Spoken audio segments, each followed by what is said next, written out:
بسم اللہ الرحمن الرحیم۔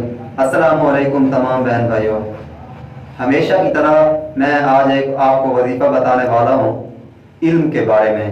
جو لوگ بچے بچیاں پڑھتے ہیں سکولز، کالجز، یونیورسٹیوں میں یا مدرسے میں طالب علم پڑھ رہے ہیں، دینی تعلیم حاصل کر رہے ہیں، انہی کے لیے خاص طور پر یا علیم کا ذکر، یا علیم اللہ تعالیٰ کا اسماء بار تعالیٰ میں سے ایک اسم مبارک ہے۔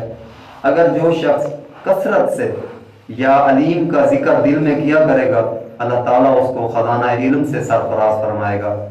یہ ایسا علم ہے کہ روحانی علم سمجھ لیں آپ اس کو۔ دنیا میں علم کی کمی نہیں ہے، لوگ کہاں سے کہاں پہنچ چکے ہیں، لیکن جب آپ کو روحانی علم مل جائے تو کیا بات ہے۔ اللہ تعالیٰ آپ کو ایسا علم عطا فرماتا ہے جو عام عقل نہیں پہنچ سکتے وہاں۔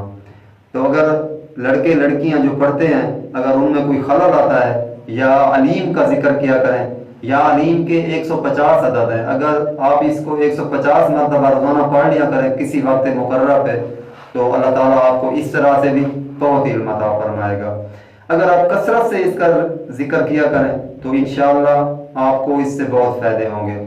ایک تو اس میں استخارہ کی جو ہے خصوصیت موجود ہے، یا علیم کے ذکر میں جو لگاتار اس کا باقاعدہ ذکر کرتا رہے روزانہ، تو اللہ تعالیٰ اس کو اس کی خیر و شر کی جو مسائل ہوتے ہیں زندگی میں، کوئی مسئلہ ہوتا ہے، آنے والی تکلیف ہوتی ہے، یا کوئی خوشی ملنے والی ہوتی ہے، تو آپ کو خواب میں قبل از وقت خبردار کر دیا جاتا ہے۔ تو اس قسم کے آپ استخارہ کے لیے بھی اگر اس کا ذکر کرتے ہیں تو آپ کی زندگی میں بہت آسانیاں پیدا ہو جاتی ہیں۔